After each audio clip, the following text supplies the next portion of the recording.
est très content à Strasbourg d'avoir cette communauté des îles.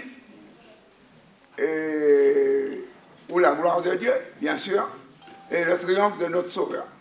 Merci Edgar. Et je note que la Guyane fait partie des îles. Ce matin, à Paris, Monseigneur Alain Rancet, délégué épiscopal de l'ANAG, l'aumônerie nationale Antilles-Guyane, est venu écouter quelques délégations d'Île-de-France et d'autres diocèses hexagonaux qui partagent leur expérience locale. Messe en hommage aux victimes de l'esclavage, pèlerinage, accompagnement des étudiants, les initiatives sont variées pour soutenir la foi des Antillo-Guyanais de l'Hexagone.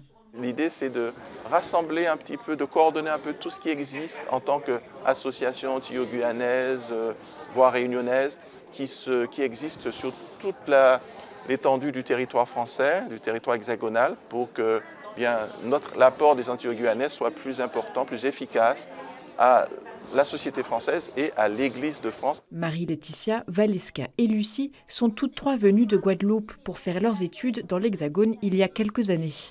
Aujourd'hui paroissienne à Boulogne-Billancourt, elle voudrait mettre en place un système de parrainage pour les étudiants antillo-guyanais qui arrivent en métropole, notamment pour éviter un déracinement spirituel. C'est important pour nous parce que on a vécu cette solitude.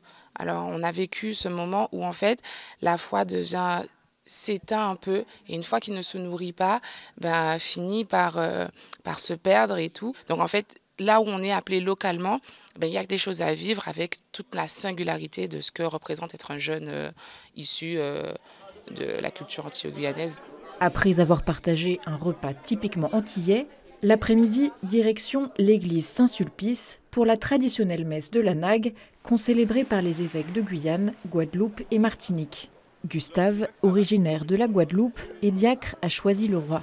Ce rassemblement annuel l'aide dans sa mission. De pouvoir vivre quelque chose qui nous réunit tous, ça me donne chaud au cœur, moi qui suis aujourd'hui diacre. Mais voilà, la diaconie, c'est ça, c'est être en frères et sœurs avec tous nos frères qui sont dans le monde.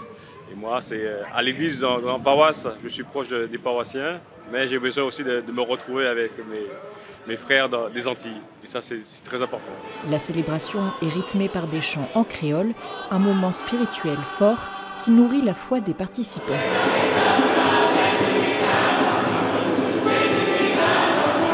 Et ici, on est venu apporter non seulement une chaleur, mais un feu qui dégage et que je trouve que c'est extraordinaire lorsqu'on est dans l'unité, lorsqu'on est entre nous, parce qu'il y a la louange qui est très fervente.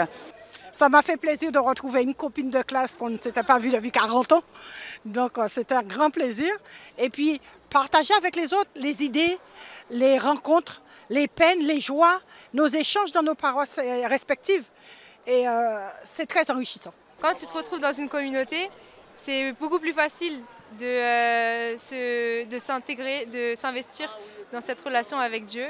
Et voilà, et franchement ça fait plaisir aussi, même pour ceux qui vivent en métropole, de retrouver un peu cette ambiance qu'ils avaient quand ils sont en Martinique, en Guadeloupe, en Guyane.